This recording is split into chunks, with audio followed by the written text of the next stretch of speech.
just wanna be with you. Just wanna be with you. Giving to your local church should be easy, and with Tithely, it is. Just download the app and securely register your credit or debit card. You're done. Now you can give during church services or anywhere else. Use Tithely to give a one-time gift or set up recurring donations. It's that simple. It's fast, secure, and easy to use. Tithely, the simplest way to give to your local church.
come together, strangers, neighbors, our blood is one. Children of generations, of every nation, of kingdom come. So don't let your heart be troubled. Hold your head up high, don't fear no evil. Fix your eyes on this one truth. God is madly in love with you. So take courage, hold on, be strong. Remember where our help comes from.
Together, we are creating a new future for the Valley because of your generosity.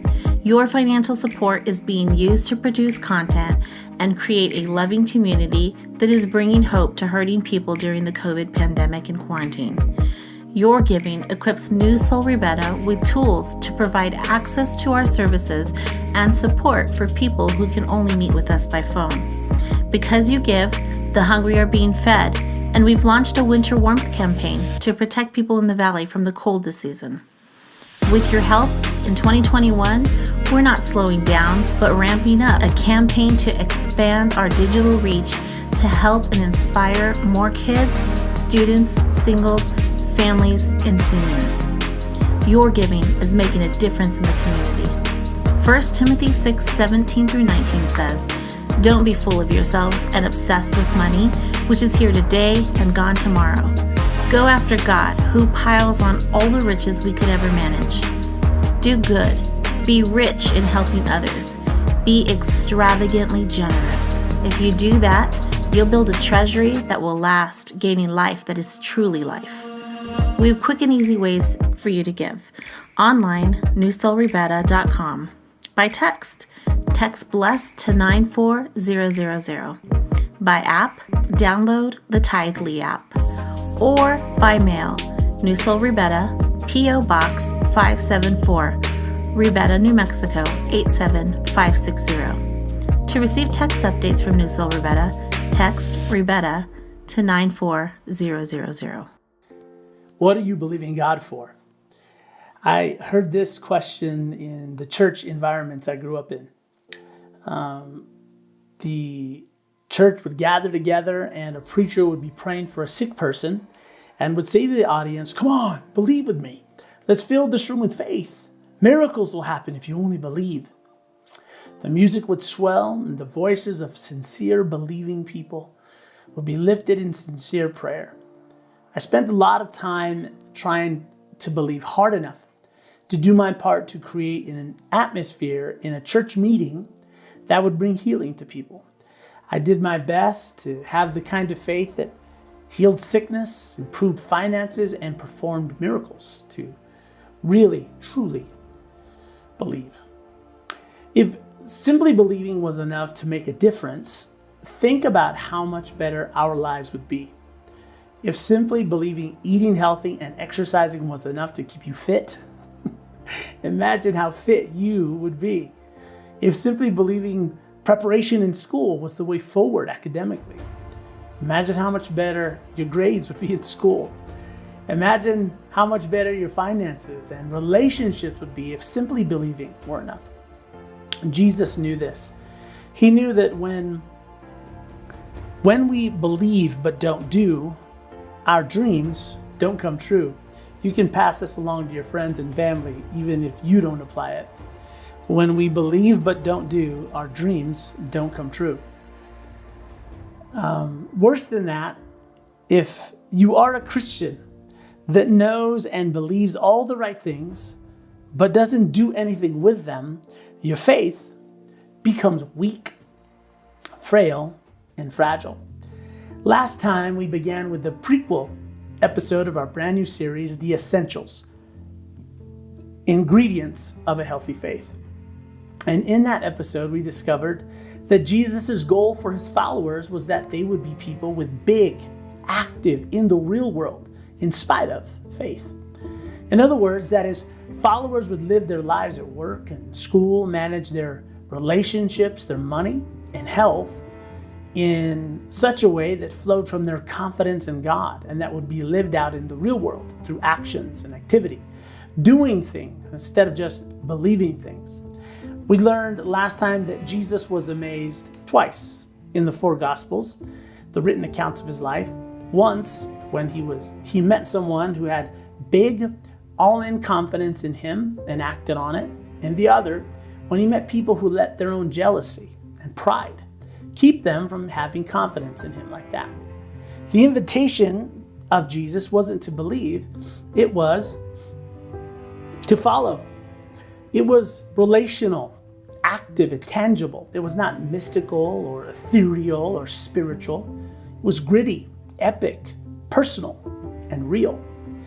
After the resurrection, Jesus' followers, the apostles, did what Jesus did, and they invited people to follow Jesus. Those who became Jesus' followers became a part of a community called the church. But then something happened to the church over time. The invitation got dumbed down and watered down. It may be the invitations that you grew up with. It was the invitation to believe in Jesus. It was an invitation to believe true things about Jesus so that you could go to heaven when you die. Some of you grew up with this, and I was around a lot of this growing up. Have you noticed that believe in me is a lot easier than follow me?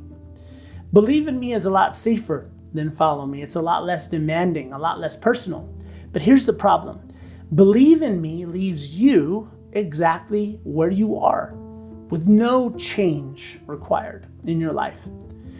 When you read the Gospels, you will discover that Jesus invited people to live their lives in a way that reflected their trust or their confidence in Him. Why in Him? We learned last time that Jesus wanted people to trust Him like they trust God because He came to earth to show us what God was really like. That Jesus is the perfect representation of God.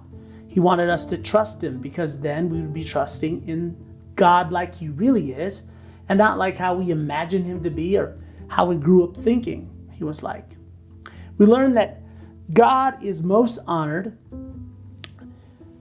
by our living, breathing, death-defying, in spite of trust in Him, just like you are. You're most honored when you're running late and someone speaks up for you and says that even though that they know you and that even though you're not there and it looks like you might be irresponsible or flaky, that they trust you. And that there must be something happening that we just don't know yet. It honors you when they have that kind of confidence in you in those moments.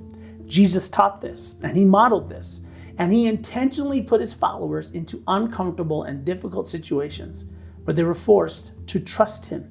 So Jesus did not invite His followers to believe ideas or philosophies. He invited people to follow Him, to wake up every morning asking this question of themselves, no matter what the circumstance. What would I do if I was confident that God was with me? What would I say? What would I avoid? Who would I talk to? And how would I work? Where would I go if I knew God was with me no matter what? Not the God that I imagine or grew up believing in, but the God who was revealed in Jesus. In this series, we are asking, what fuels the development of enduring faith? The kind of faith that shows up in the real world, the kind of confidence in God that doesn't need a constant flow of new experiences and outside energy to keep it alive. The kind of confidence in God that carries you through the challenges of life, from childhood to adulthood. The kind of faith that, that my mom has. That despite living with multiple myeloma cancer for the past 8 years, despite being on chemo for those 8 years, despite dozens of days and nights in emergency rooms dealing with the humiliating side effects of that treatment, despite 2 bone marrow transplants that forced her to live away from home in Seattle and in Houston for months at a time, despite almost dying many times, despite being trapped in the middle of a Category 4 hurricane, even though she's had congestive heart failure and pneumonia twice and sepsis twice, and despite a persistent bladder infection for the past 20 years that is resistant to almost every antibiotic that is more painful than the cancer and never goes away. Yet her confidence keeps her peaceful and happy. My mom has not given up on life. Instead, she fights to live well, focused on others, and doing everything she can to do good to people around her, to make a positive impact in their lives. How do you and I develop a faith like that? That's what we're talking about in this series. We're focusing on the 5 essentials for developing a faith like hers. When you talk to someone like my mom and you hear their stories, you'll hear these 5 essentials. These 5 essentials intersect with your life no matter what age or stage of life you're in. Maybe you're in middle school or a retirement home, young adult living on your own for the first time, or someone who's been married for 60 years. It's a faith that can guide you when you're overwhelmed with success and choices and options, and a faith that carries you when you face loss. Maybe the loss of your health or job, marriage, a child, loss of a dream. Today we focus on the first of those 5 essentials. The ingredients of a healthy faith. Believe it or not, when you talk to people like my mom, people who have confidence in God that endures over a lifetime, they will tell you about the time when they encountered practical teaching for the first time. Practical teaching is the first of the 5 essentials of a healthy faith. Practical teaching develops enduring faith because when our active faith intersects with God's faithfulness, our faith grows.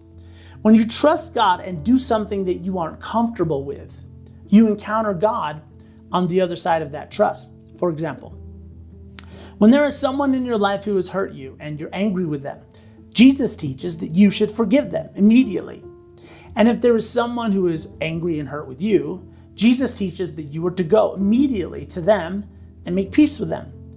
This is the practical teaching of Jesus. So, let's say that when you first hear the teaching of Jesus to forgive and make peace with others, your first response is to say no.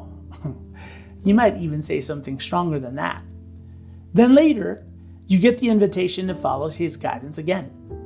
This time you say, not yet. You don't want to trust Jesus and have confidence and have no confidence in him that doing what he says will be better than holding on to the anger and the hurt. Maybe holding on to it makes you feel more safe somehow. Maybe when you were raised, that's how everyone lived. Putting Jesus' teaching into practice makes you uncomfortable. You're not ready to trust him in that area yet. You'd rather trust yourself. But eventually, let's say, you decide to trust Jesus and step outside of your comfort zone and live differently. You forgive that person even though they don't deserve it. You do good to them instead. You go to someone who is hurt with you and you humble yourself and you take responsibility and you make restitution and you make peace. And in those moments and on the other side of that trust, you encounter the goodness of God. You learn that his way is the better way. You might have believed it in your mind, but had not experienced it in your life. As you trust Jesus and do what he says, your confidence in him grows because you've experienced what happens when you step out of your comfort zone and follow him. Why is this? Because your trust in God is like a muscle. If you don't use it, you're going to lose it. How do you exercise this trust in God muscle? You say, Jesus, I'm going to follow your teaching in this area of my life, even though I don't know how it's going to turn out, even though no one else would do this, even though I think it's crazy and the people who love me think it's crazy. I don't know what the outcome will be. I'm afraid that it's going to hurt. It's going to make me uncomfortable. And I just really don't want to do it. But I'll do what you say. Anyway, I'll follow your teaching and trust you instead of trusting myself. That is called faith. And that's what trusting God looks like. When you begin to live this way in more areas of your life, money, sex, school, work, relationships, health, you begin to encounter God in each area of your life. When you experience the goodness and faithfulness of God on the other side of doing what Jesus teaches, you experience God. Why? Because God is spirit, and you and I are not. God doesn't have a physical body or a physical voice, so you don't experience him in a physical way. You have a spirit that lives in a physical body and experiences a physical life within a physical world. So when you trust the teaching of Jesus by doing what he teaches, instead of trusting yourself, your faith grows. Your trust in God grows. And we learned last week that trust is the currency of a relationship. So when we say we want you to have a relationship with God, there are some of you who were raised to translate those words as, I should go to church gatherings, I should pray, I should sing worship songs, I should read the Bible daily, and I should just overall try to become a good person. Those are all good things, but instead, what we are actually saying is that we want you to trust God. Because when your trust in God grows, your relationship with God grows. So, How do you trust God more? Is it something that happens in prayer or in a worship experience? Prayer and worship are experiences that can help you make a decision to trust God, but deciding to trust God and actually trusting God are two totally different things. For example, have you ever joined a gym or purchased gym equipment or signed up for Weight Watchers or even any type of weight management system? Well, the decision to join a gym or buy the weights or the bike or sign up for the diet program, it's important. It's a great first step. But none of those things mean that you're on your way to getting in shape. In other words, you can have a gym membership, a nice set of weights, a Peloton in your home, and have all the latest supplements you need for your weight loss plan and your diet, and still not lose a single pound. In fact, you can have all those things and get in worse shape than before. Does that make sense? The decision you made during prayer and the things you said to God in worship, including the decision you made during that worship experience, was just that, a decision. This is important. When you trust God more than you trust yourself, that is when you experience God every day in your life. If you try to experience God through prayer and worship alone, you will always need some new and intense experience to make you feel like you are connecting with God. If you do not trust Jesus by following his teaching in your life, the new and emotional experience you have in worship and prayer, they will be new and they will be emotional, but they may not actually be an encounter with God. In the Gospels, we see Jesus constantly pushing his 12 apostles into uncomfortable circumstances. And they asking them to do things they couldn't do, they had never done before, and they weren't sure were going to work. And he did all that so that he could prove to them that he was trustworthy. Why? So that they would actually trust him. We see this in Jesus' teaching, especially in Jesus' most famous message. It was probably the content of his sermons every time he taught. The Sermon on the Mount is filled with shockingly practical teaching. It's in the Gospel of Matthew, chapter 7. And in this teaching, Jesus introduces his upside-down kingdom ethic. The lifestyle that Jesus taught was the opposite of the lifestyle of his audience. See, Jesus lived in a world where the people with all the resources and all the power used them to make their own lives better, at the expense of the people without the resources and power. And in the Sermon on the Mount, Jesus taught the upside down version of that view. He taught that people with power and with resources should use them to benefit those without them. This was a brand new idea in that world. It was revolutionary. He taught that they were to have open-ended generosity instead of a 10% or tithe mentality. Jesus taught that they should be the kind of people who had unlimited generosity, that they were to give to anyone who asks, that if someone asked you to go 1 mile, you should go 2 miles. Jesus said that they were to forgive no matter what the offense or how many times they were hurt. They were to forgive like God forgave them. He taught that before they judged someone else's flaws or lifestyle, they were to go to a mirror and look at their own lifestyle and look at their own flaws and fix them first, because only then would they be able to see clearly to help the other person fix their flaws. This was shockingly new and upside down for them. Jesus taught that it was impossible to be right with God and not be right with other people. They lived in a culture where they thought they could have peace with God even if they weren't at peace with other people. Jesus taught it wasn't that way at all. Everything in the Sermon on the Mount was so practical that it was scary.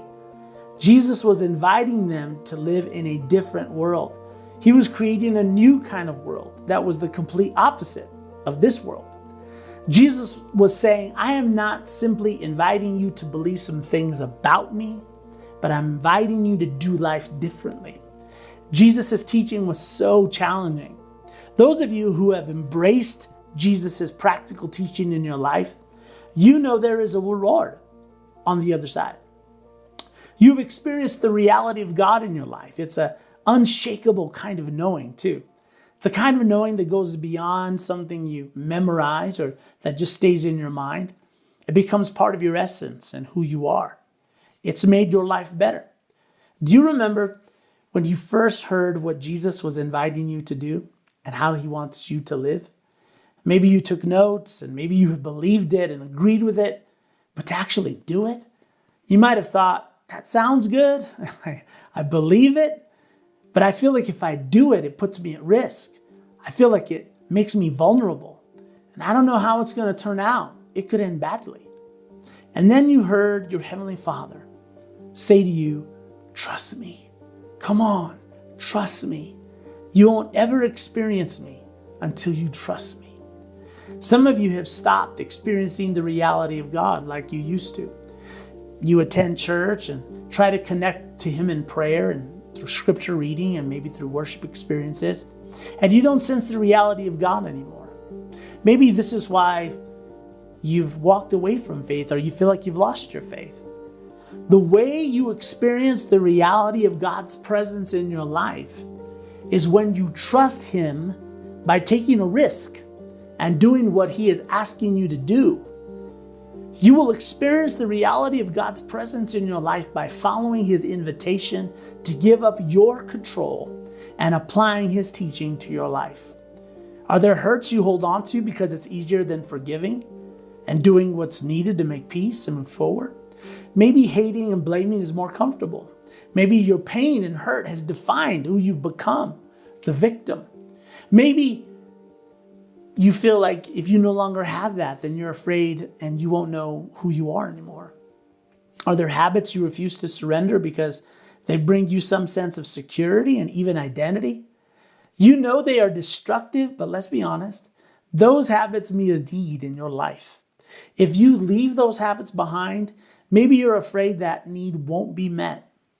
Are there some hang-ups you have in the way you think about yourself or how you view and treat certain types of people? And the idea of leaving those hang-ups behind makes you uncomfortable and insecure.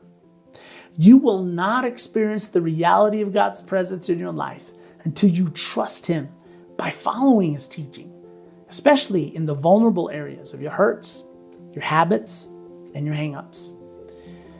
When you do that, when you follow Him, you will be doing life differently. Let's get back to the story of Jesus' practical teaching. He makes a prediction about the future.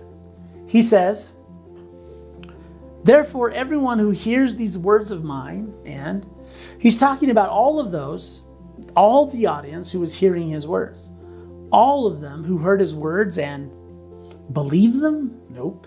Remembered them? Nope. Wrote them down? Nope. Agreed with them? Nope. Who felt convicted by them? That's it. Who felt bad about themselves and guilty because of His words? Nope. Unfortunately, that's about as far as most messages sometimes take us. Sometimes when we hear a teaching or a preacher that makes us feel bad about our behavior, really makes us feel guilty, we feel like we've had an encounter with God. Sometimes we're drawn to preachers like this because they actually make us feel intense emotion. And we think that that emotion is an encounter with God. We think, wow, that was so good. Man, that really got me and made me feel bad. Whoa. I'm not going to do anything with it, but I feel guiltier and worse about myself. And I know that the preacher is right and I know God is right, but I'm just going to continue to feel bad and come back next week so the preacher can beat up on us some more. We get confused and think that this is an encounter with God. This is very important. God wants you to do what He is asking you to do, to trust Him, even though it doesn't make sense to you and it's scary. And when you do, you will encounter Him on the other side of that trust. That's the encounter God wants you to have. So Jesus says, everyone who hears these words of mine and puts them into practice, everyone who hears my words and then does what I just taught,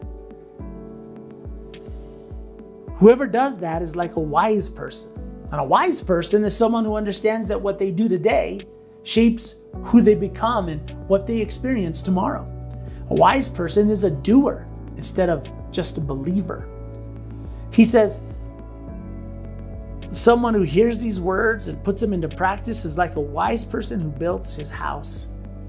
Because building a house is like building a life, because you establish your life there. Your relationships, your money, your dreams, your plans. The essence of living is done in a house.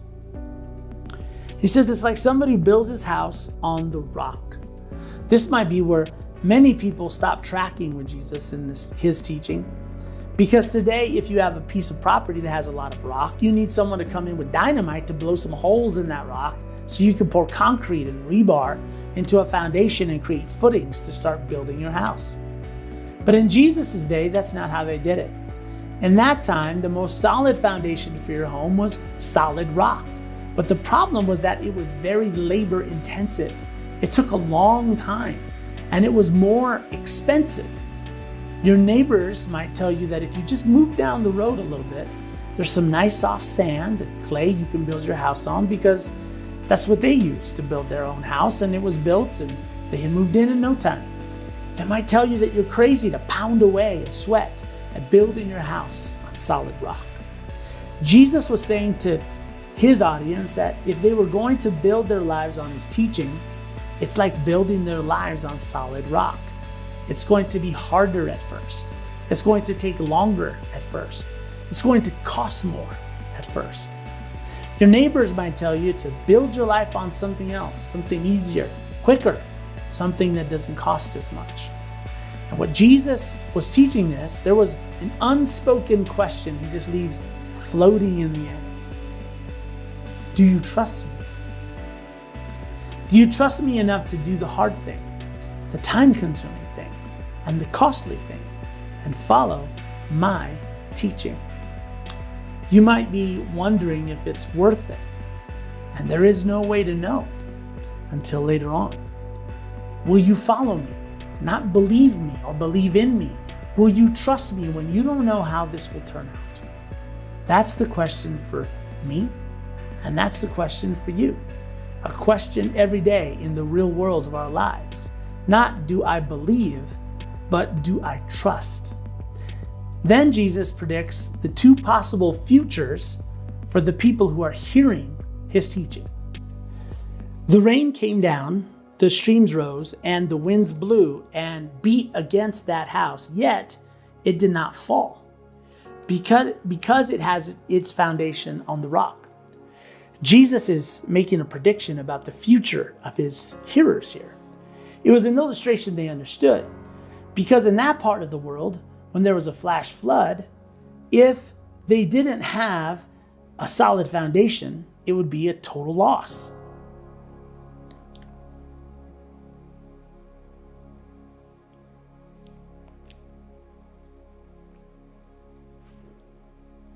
Having the right foundation sometimes was the difference between life and death, between surviving with something or losing it all.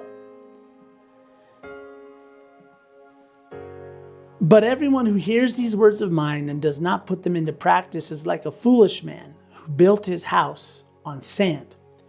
Jesus is saying someone who hears my words taught, writes them down, discusses them, tells others about them, and then comes back week after week to hear more of them, but does not do them or put them into practice is like a foolish person.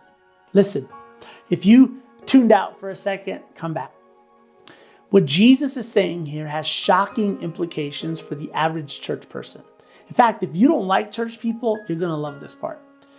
Jesus is saying it is possible for you to watch my words on TV, to listen to them sung on the radio or Spotify or by your favorite Christian artists, to hear them explained every weekend in church, and for you to believe them and agree with them and yet live your life in a way that makes it all worthless to you. It's possible to hear, it's possible to believe, and yet live your life in a way that will set you up for a crisis of faith. Said a different way, believing can be deceiving. If you're not a Jesus follower or aren't anymore, this is probably where we as the church, we owe you an apology. Maybe the reason you aren't interested in Jesus or aren't anymore is not that you don't believe it. It's that you're not sure we really believe it. Because you've heard what we say and what we preach about when it comes to the Bible and God and truth and how much we value life. And then you look at the way we actually live our lives and how we really treat people, the ones who are already born. And you shake your head and you're not wrong. You know, Jesus' brother wrote something about this in a letter, and he's more direct. He says, "Do not merely listen to the word and so deceive yourselves."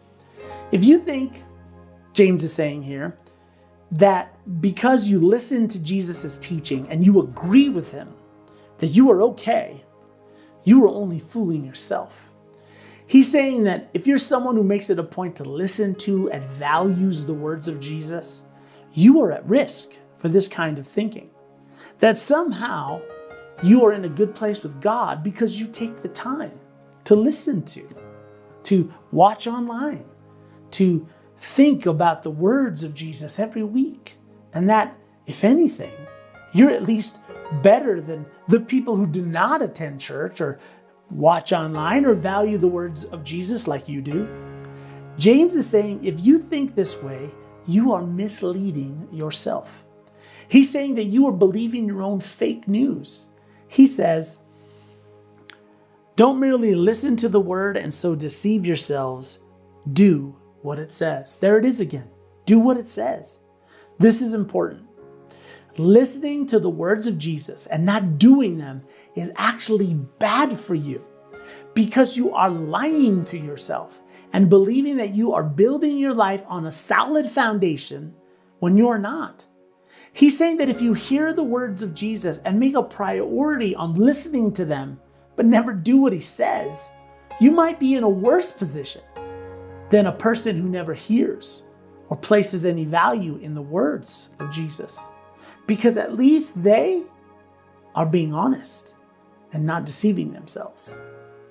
James gives this illustration. He says, okay, after you look in the mirror in the morning when you get out of bed and you say to yourself, I look terrible.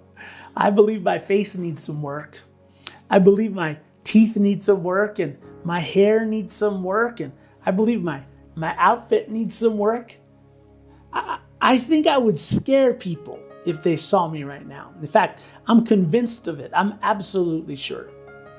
Would you, James uses this illustration, would you, without showering or getting ready, grab your keys, put on some slippers or flip-flops, and then go to work or school or out to run errands and visit people?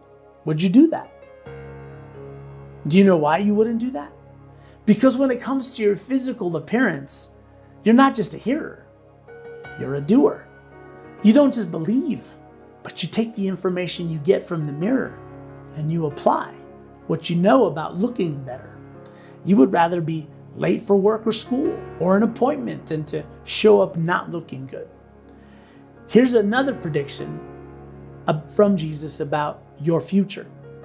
He says if all you ever do is believe and you hear, but you never actually follow Jesus by doing what he teaches, then you are setting yourself up for a crisis of faith in the future.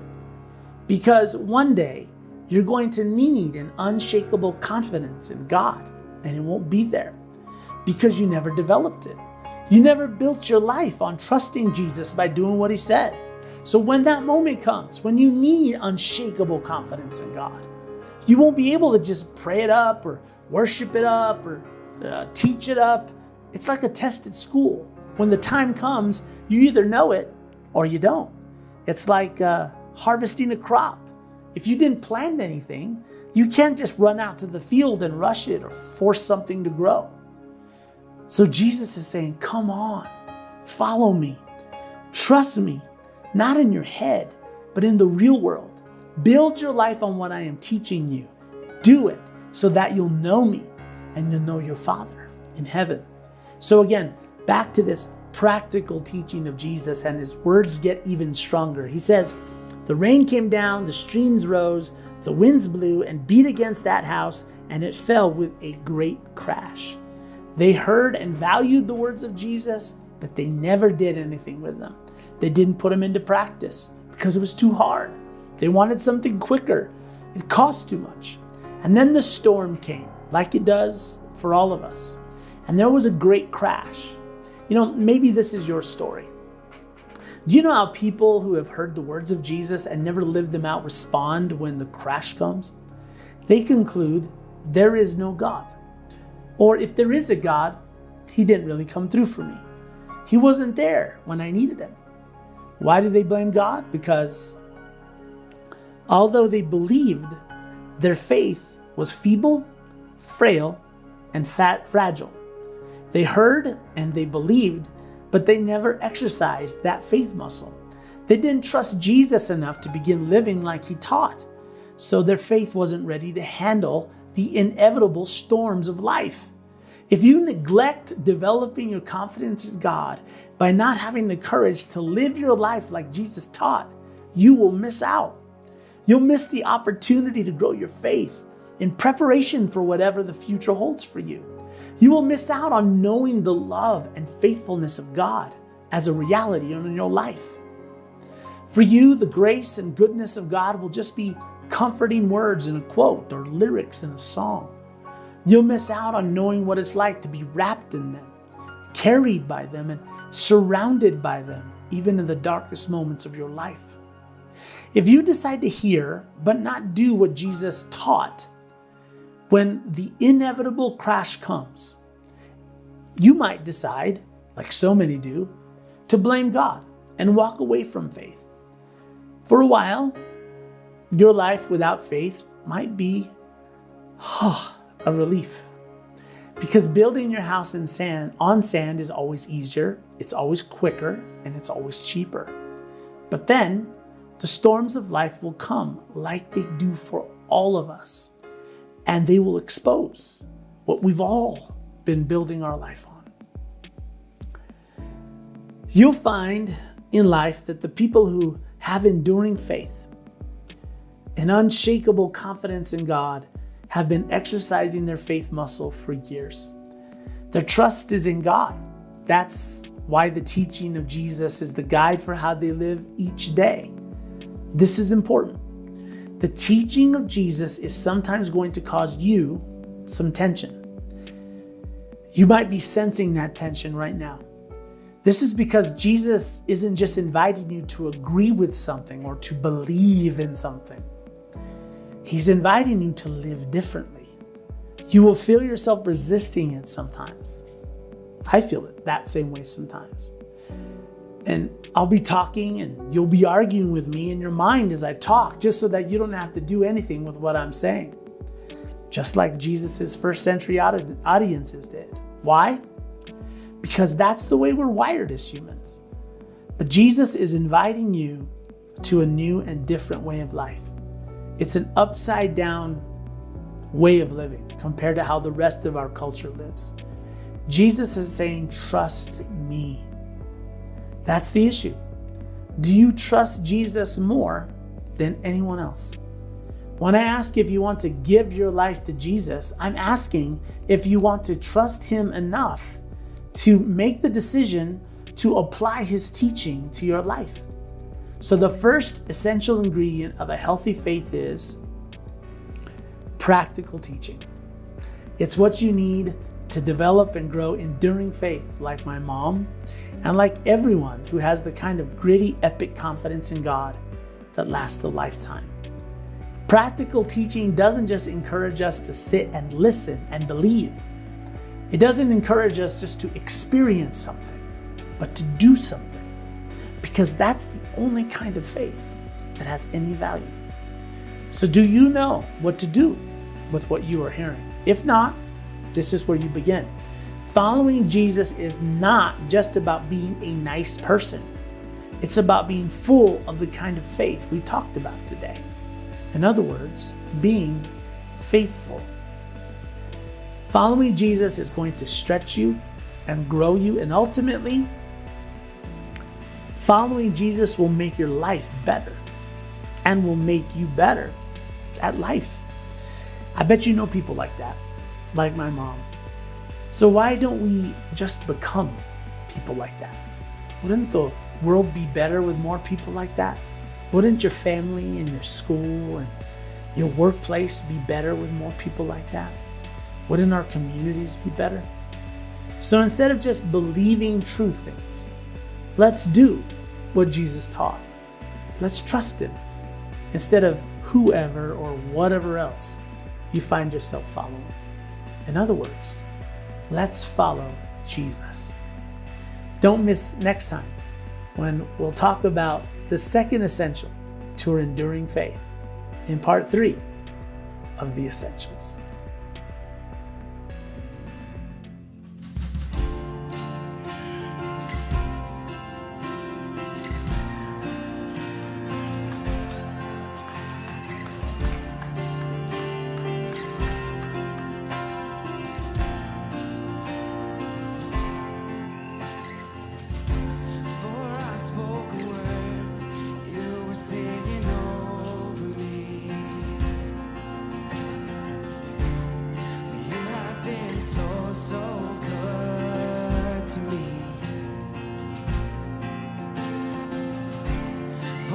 Took a breath, you breathed your life in me. Yes, you did. For you have been so kind to me. And all the overwhelming, never-ending, reckless love of God. And oh, it chases me down, fights till I'm found. 99, I couldn't earn it, I don't deserve it, but still you gave yourself away. And all the overwhelming, never-ending, reckless love of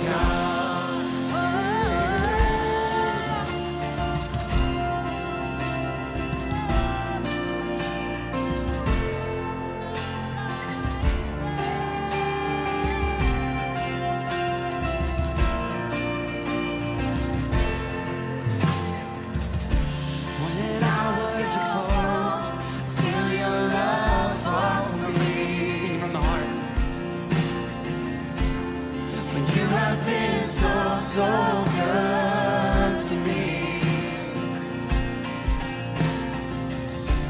When I felt no worth, you paid it all for me. For you have been so kind to me. And all the overwhelming, never-ending, reckless love of God.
perfect. Your love is worth it. Every moment with you, yeah. Your love is perfect. Your love is worth it. All you've done and will do. Sing it with me. Your love is perfect. Your love is worth it. Every moment with you, my King. Your love is perfect. Your love is worth it.